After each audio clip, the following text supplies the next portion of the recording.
ये video social media में बहुत वायरल हो रही थी। इस वीडियो में एक बुजुर्ग आदमी लैम्बोर्गिनी से बाहर आने की कोशिश कर रहा है, लेकिन इनसे बाहर आया ही नहीं जाता। ये बड़ी मुश्किल से बाहर निकलते हैं और खुद पर हंसने लगते हैं। इस वीडियो के अगर हम कमेंट्स पढ़े तो लोगों ने लिखा है laughing but deep inside he is trying so hard, यानी बाहर से तो ये हंस रहे हैं लेकिन अंदर से बहुत रो रहे हैं। क्योंकि इस एज में स्कार का क्या फायदा। इसे author M J DeMarco getting rich slow कहते हैं। अगर आपका भी यही प्लान है तो इमेजिन करो कि आप पूरी जिंदगी पैसे सेव करते रहते हो और बुढ़ापे में इतने पैसे जमा हो जाते हैं और आप अपने सपनों की कार लैम्बोर्गिनी या फरारी खरीदते हो, लेकिन इस एज में थोड़ी सी भी चोट लग गई तो हड्डियां टूट सकती है। और रियलिटी यह है कि इस एज में कहीं भी जाने का मन ही नहीं करता। हमें से मैक्सिमम मिडिल क्लास लोगों की लाइफ कुछ ऐसी ही है। सुबह 6 बजे उठो, बच्चों को तैयार करो, स्कूल छोड़ो, खुद तैयार हो, ऑफिस जाओ, बॉस की गालियां सुनो, थक के घर वापस आओ, खाना खाओ, सो जाओ। सुबह 6 बजे उठो, बच्चों को तैयार करो, स्कूल छोड़ो, खुद तैयार हो, ऑफिस जाओ, सो जाओ।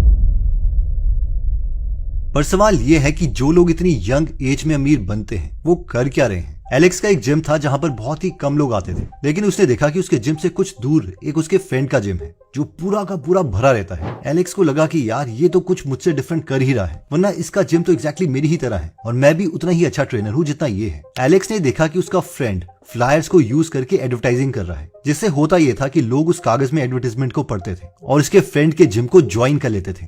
एलेक्स ने सोचा कि वो भी स्ट्रैटेजी को कॉपी करेगा। उसने अगले ही दिन अपने जिम की एडवर्टाइजमेंट के लिए 300 फ्लायर्स छपवा लिए और उन्हें लोगों को देने लग गया और कई लोगों की गाड़ियों के ऊपर चिपका दिया। अगले दिन वो वेट कर रहा था कि कितने लोग उसका जिम ज्वाइन करने आएंगे। आप बताइए कि कितने लोग आए होंगे उसका जिम ज्वाइन करने के लिए। उसके जिम में 0 लोग हैं। यस, 0। एलेक्स खुद परेशान हो गया और वो अपने फ्रेंड के पास ही चला गया और कहा कि तू जिस तरीके से एग्जैक्टली मार्केट करता है मैं भी तो वैसे ही कर रहा हूँ, लेकिन मेरे जिम में कोई भी नहीं आया। इस पर उसके फ्रेंड ने उससे पूछा ऐसा कैसे हो सकता है, तूने कितने फ्लायर्स बांटे अभी तक। एलेक्स ने कहा पूरे 300। इस पर उसका फ्रेंड जोर जोर से हंसा। 300? अरे मैं हर रोज 5000 फ्लायर्स बांटता हूँ। इन शॉर्ट हमें से मैक्सिमम लोग हमेशा वो मैजिक फॉर्मूला ढूंढते रहते हैं जिससे जादू हो जाएगा और हम काम को आधे अधूरे मन से करते हैं। 2024 में ऐसी कोई भी ट्रिक या मैजिक फॉर्मूला नहीं है जो किसी और को पता है लेकिन हमें नहीं पता। तो जो मैजिक फॉर्मूला है वो यही है कि हम पूरे मन से एक ही काम पर 100% एनर्जी दें। जब हम क्विट कर रहे होंगे तो बाकी इंसान काम कर रहे होंगे। अमन गोयल, जिनके साथ मैंने अपने पर्सनल चैनल में पॉडकास्ट किया, उन्हें स्टेट बैंक ऑफ इंडिया ने एक चैटबॉट बनाने को दिया था, लेकिन जब 1 महीने के बाद वो चैटबॉट बना के वहां पर गए तब SBI के ऑफिशियल उन्हें भूल गए थे और कहा कि आप कौन हो। अगर आप इस सिचुएशन में होते तो क्या करते। मैक्सिमम लोग उन्हें बुरा भला कह के चले जाते। अमन ने ऐसा नहीं किया। वो अगले 21 दिनों तक लगातार उनके ऑफिस आए और सुबह के 9 बजे से लेकर 5 बजे तक हर रोज वहां पर बैठे रहे और SBI के मेन ऑफिसर्स को घूरते रहे। उन्होंने इसके लिए इतना टाइम स्पेंड किया कि SBI के ऑफिसर्स को उनके साथ मीटिंग रखनी पड़ी और फाइनली उन्हें अपना पहला कॉन्ट्रैक्ट मिला और इसी कंपनी को उन्होंने 3 साल के बाद 50+ करोड़ में बेच दिया। हमें से मैक्सिमम लोग सोचते होंगे कि हाँ ठीक है, लेकिन हर चीज में भी मेहनत करके पैसे नहीं कमाए जाते। और आप एग्जैक्टली ठीक है। अब मेहनत किस चीज में करनी है, इसके लिए हमें मनी इक्वेशन को समझना पड़ेगा। देखिए, दुनिया में पैसे की 3 इक्वेशन है और ये इक्वेशन बताती है कि हम फ्यूचर में कितने पैसे कमा पाएंगे। Equation 1, show off middle class यानी साइड वॉकर्स। इनकी इक्वेशन है wealth is equal to income plus उधार। इन लोगों का पैसों के लिए प्लान ये है कि इनका कोई प्लान है ही नहीं। इनका खर्चा हमेशा इनकी इनकम से थोड़ा ज्यादा ही होता है। उसके लिए उधार लिए जाएंगे, EMI पर नए नए आईफोन खरीदे जाएंगे। आपके आसपास जितने भी इस कैटेगरी के लोग होंगे वो इस तरीके की बातें करते हैं। अरे पैसा कौन सा मरने के बाद साथ जाना है, अभी जी लो, कल का क्या पता। भाई मैं तो आज के लिए जीता हूँ। नेक्स्ट आता है इक्वेशन 2 और 3 यानी सेविंग मिडिल क्लास वालों की इक्वेशन और एस्पायरिंग रिच मिडिल क्लास लोगों की इक्वेशन। इन दोनों इक्वेशन को हम एक स्टोरी की फॉर्म में समझते हैं। एक इजिप्शियन राजा ने अपने 2 भतीजों को बुलाया। इन दोनों भतीजों का नाम अजर और तारिक था। इन दोनों भाइयों को बुलाकर उसने कहा कि मेरा कोई बेटा नहीं है, इसलिए तुम में से ही एक मेरी कुर्सी संभालेगा और राजा बनेगा। अब मुझे ये डिसाइड करना है कि राजा मैं किसे बनाऊं, इसलिए तुम दोनों के लिए एक टेस्ट है। मैं चाहता हूँ कि इजिप्ट के ग्रेट पिरामिड की तरह तुम दोनों अकेले ही एक पिरामिड बनाओ। इसके लिए मैं तुम्हें 5 साल का टाइम देता हूँ। 5 साल बाद मैं तुम दोनों से मिलूंगा और जिसका पिरामिड उस वक्त सबसे बड़ा होगा उसे मैं राजा बनाऊंगा। उस वक्त दोनों अजर और तारिक 18 साल के थे। दोनों खुश हुए और राजा के दरबार से बाहर आ गए। अजर ने उसी वक्त बिना टाइम वेस्ट किए काम करना स्टार्ट कर दिया। कुछ महीनों के बाद उसने बड़े बड़े पत्थर इकट्ठे करके पिरामिड का बेस बना लिया। पत्थर बहुत भारी थे और अजर बहुत मेहनत कर रहा था और उसकी मेहनत को देख के गाँव के लोगों ने उसकी बहुत तारीफ करी। अपने पिरामिड का बेस तैयार करके अजर तारिक के प्लॉट को देखने के लिए गया कि उसने कितना बड़ा पिरामिड अभी तक बना लिया है, लेकिन तारिक का प्लॉट एकदम खाली था। ये देखकर वो एकदम हैरान हो गया। उसे अपने भाई की चिंता होने लगी। उसे लग रहा था कि तारिक बिल्कुल भी काम नहीं कर रहा है। अजर तारिक के पास गया और कहा कि तू बेवकूफ है क्या, तू काम कर क्यों नहीं रहा? तुझे पता है ना कि 5 साल के बाद अगर उस राजा ने देखा कि तूने बिल्कुल भी काम नहीं किया है तो इस बात को वो अपनी बेइज्जती समझेगा और तुझे मरवा देगा। वहां पर तारिक मशीन पर काम कर रहा था जो कुछ ऐसी लग रही थी कि किसी इंसान को मारने के लिए बनाई जा रही हो। उस मशीन को देखकर अजहर बोला, और ये किस बेवकूफ चीज पर तू काम कर रहा है? इस पर तारिक बोला, अरे इसी से तो मैं पिरामिड बनाऊंगा। तू सच में बेवकूफ है, मैं यहाँ से जा रहा हूँ। लगता है तूने अपनी किस्मत में मौत ही चुनी है, क्योंकि वो राजा तुझे छोड़ेगा नहीं। अजहर ने पिरामिड का दूसरा माला बनाने के लिए इजिप्ट का सबसे स्ट्रॉन्ग आदमी लिया, बीनू, और उसकी मदद से उन दोनों ने एक और माला तैयार कर दिया। पहले माले के लिए उनको 4 महीने लगे थे और दूसरे के लिए 10 और महीने। तीसरा माला जब अजहर बनाने लगा तो वो दुखी हो गया, क्योंकि बीनू की मदद से भी उसे एक पत्थर लगाने में 1 महीने के करीब लग रहा था। अजहर को पता चल गया था कि इस हिसाब से तो उसे पिरामिड बनाने में 30 साल लग जाएंगे। लेकिन तभी उसने देखा कि काफी लोगों के चिल्लाने की आवाज आ रही है। जब वो देखने गया कि लोग इतने खुश क्यों हो रहे हैं तो वो हैरान रह गया। तारिक मशीन में बैठकर पत्थर लगा रहा था। हर एक पत्थर वो उस मशीन की मदद से इतनी आसानी से लगा रहा था कि जैसे वो पत्थर नहीं बल्कि एक गत्ते का बॉक्स हो। 1 ही महीने में तारिक ने अजहर जितना पिरामिड बना लिया और अगले 2 महीने में उसने पूरा पिरामिड तैयार कर दिया। अजहर को अपनी आंखों पर विश्वास नहीं हो रहा था। उसने अपनी और बीनू की डाइट और एक्सरसाइज में बहुत पैसे खर्चे थे ताकि वो दोनों मिलकर अपनी मसल पावर से पत्थर उठा सके। एनीवेज, जब इजिप्ट का राजा दोनों के पिरामिड देखने आया तो वो तारिक से बहुत खुश हुआ और उसे राजा बना दिया। और सिर्फ मेहनत के दम पर कभी भी अजहर उस पिरामिड को तैयार नहीं कर पाया। अब ये एक फिक्शनल स्टोरी है, लेकिन इसमें स्लो लेनर और फास्ट लेनर के बीच का मेन डिफरेंस है। जो सेविंग मिडिल क्लास है यानी स्लो लेनर्स हैं, उनकी इक्वेशन है wealth is equal to salary plus investment. Slow laner को यह बताया गया होता है कि देखो, अगर तुम 1 पैसे से स्टार्ट करते हो, आई मीन 1 रुपया भी नहीं बल्कि उसका 100वां हिस्सा, यानी 1 पैसे से स्टार्ट करो और हर रोज उसे डबल करते जाओ, तो 30वें दिन तुम्हारे पास 53,68,709 रुपए और 12 पैसे होंगे। क्योंकि पहले दिन 1 पैसा, दूसरे दिन 2 पैसा, तीसरे दिन 4 पैसा, 8वें दिन 1 रुपया और 28 पैसा एंड सो ऑन।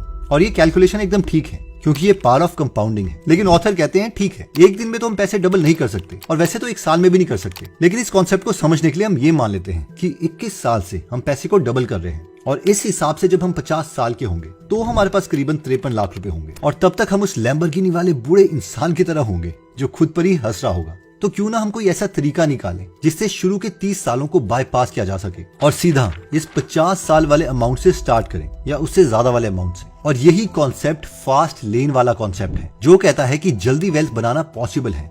क्योंकि एमजे डिमार्को, जो कि अनस्क्रिप्टेड और फास्ट लेन मिलियनर के ऑथर हैं, उन्होंने खुद ये वेल्थ बनाई थी 6-7 सालों में। और इसे समझने के लिए हमें फास्ट लेन की 2 इक्वेशन को समझना पड़ेगा। पहले हम इस इक्वेशन को समझते हैं, net profit is equal to unit sold into unit profit. For example, अगर आपकी वेबसाइट में रोज 12,000 लोग आ रहे हैं और 1% लोग आपसे कोई सामान खरीदते हैं, तो 1% ऑफ 12,000 हुआ 120 लोग। और लेट्स से एक प्रोडक्ट को सेल करने के लिए आप 100 रुपए का प्रॉफिट कमाते हैं, तो आपका रोज का प्रॉफिट हो गया 12,000 रुपए। अब अमीर लोग बहुत अच्छे से अपने प्रॉफिट इंक्रीज कर सकते हैं। फॉर एग्जाम्पल, एक बार ऑथर ने अपनी वेबसाइट के प्लान स्क्रीन में अपने हैप्पी कस्टमर के रिव्यूज डाल दिए, यानी जो लोग इनके प्रोडक्ट से खुश थे, जिनसे इनकी कन्वर्जन 1% के बजाय 1.5% हो गई। यानी अगर पहले 1% के हिसाब से 12,000 लोगों में से 120 लोग इनसे प्रोडक्ट ले रहे थे, तो 1.5% ऑफ 12,000 हुआ 180 लोग, यानी दिन के 18,000 रुपए। जिसका मतलब है कि 18,000 minus 12,000 which is equal to 6,000 rupees ये एक्स्ट्रा कमाने लग गए बिना किसी एफर्ट के।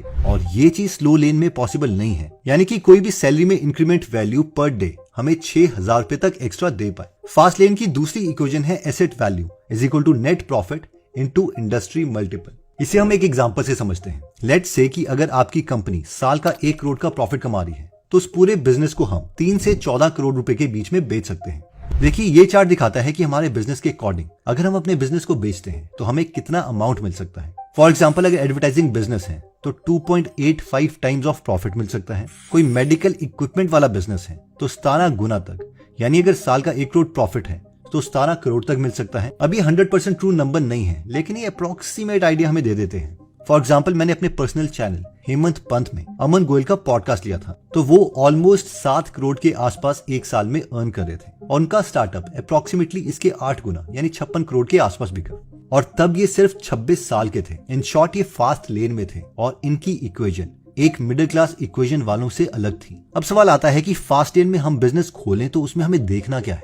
तो ऑथर के अकॉर्डिंग हमें टोटल 5 चीजें देखनी है, जिसे हम नेस्ट एक्रोनिम से समझ सकते हैं, जहाँ पे एन का मतलब है नीड। देखिए, दर्शन पटेल जब बहुत से मिडिल क्लास लोगों से बात कर रहे थे कि वो कौन सा परफ्यूम यूज करते हैं, उन्हें कौन सी खुशबू पसंद आती है, उन्हें क्या दिक्कत होती है परफ्यूम यूज करने में, तो बहुत से लोगों ने उन्हें बोला कि परफ्यूम बहुत जल्दी खत्म हो जाता है। और दर्शन पटेल सर को कस्टमर की एक बहुत स्ट्रॉन्ग नीड का पता चला कि खुशबू से ज्यादा उन्हें ये चाहिए कि परफ्यूम ज्यादा दिनों तक चले। सिर्फ इस नीड के बेसिस पर उन्होंने अपना मार्केटिंग एंगल चेंज कर दिया, जिसमें उन्होंने कहा कि फॉग ज्यादा चलता है। इस एड में भी हम देख सकते हैं कि वो ये दिखाते हैं कि सब उड़ गया, बस आपका परफ्यूम रह गया। अब जो हम एड देखते हैं कि भाई क्या चल रहा है, फॉग चल रहा है, तो ये एड उन्होंने बहुत बाद में स्टार्ट करी थी, वो भी ब्रांड रिकॉल करवाने के लिए। और ये हुआ था जब ब्रांड इस्टेब्लिश हो चुका था, और ब्रांड इस्टेब्लिश हुआ था ये बताकर कि फॉग ज्यादा दिनों तक चलता है, ये बिना गैस वाला परफ्यूम है। और इस स्ट्रैटेजी की वजह से जो फॉरेन का ब्रांड था एक्स, उसे इंडिया छोड़ के जाना पड़ा, क्योंकि मेजॉरिटी मार्केट शेयर फॉग के पास आ गया। नेक्स्ट में ई आता है एंट्री। ये पॉइंट कहता है कि हमारे बिजनेस में कुछ तो कॉम्पिटिटिव एडवांटेज होनी चाहिए। उसे कॉपी करना इतना भी आसान नहीं होना चाहिए कि फेसबुक में 1000 रुपए की एड लगाई और आपका टी शर्ट का बिजनेस स्टार्ट हो गया।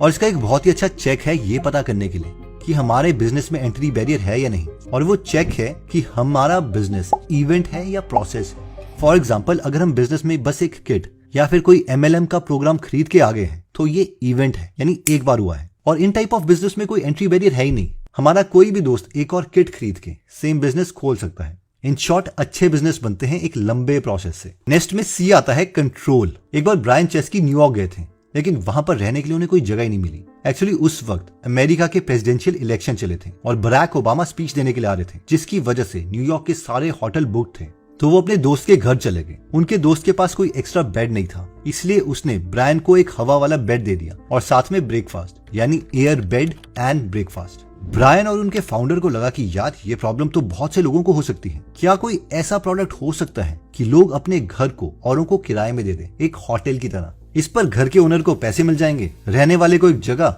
और हमें एक कमीशन। इस आइडिया पर ब्रायन ने एक प्रोडक्ट बनाया, Airbnb, यानी एयर ब्रेड एंड ब्रेकफास्ट, जो दुनिया की अभी 155th सबसे बड़ी कंपनी है। अब इसमें मजे का कॉन्सेप्ट है कंट्रोल। ब्रायन जब न्यूयॉर्क में अपने दोस्त के पास रुके थे, तो उन्होंने ये नहीं सोचा कि मैं अपने घर को भी रेंट में दे दूं। उन्होंने पूरी की पूरे प्लेटफॉर्म को कंट्रोल ही कर लिया। उन्होंने एक बड़ा प्लेटफॉर्म बनाया। इन शॉर्ट, जो बिजनेसेस को कंट्रोल करते हैं वो MLM कंपनीज खोलते हैं, ना कि उन्हें ज्वाइन करते हैं। वो फ्रेंचाइजी बेचते हैं, ना कि उन्हें खरीदते हैं। वो एफिलिएट प्रोग्राम बनाते हैं, ना कि उन्हें ज्वाइन करते हैं।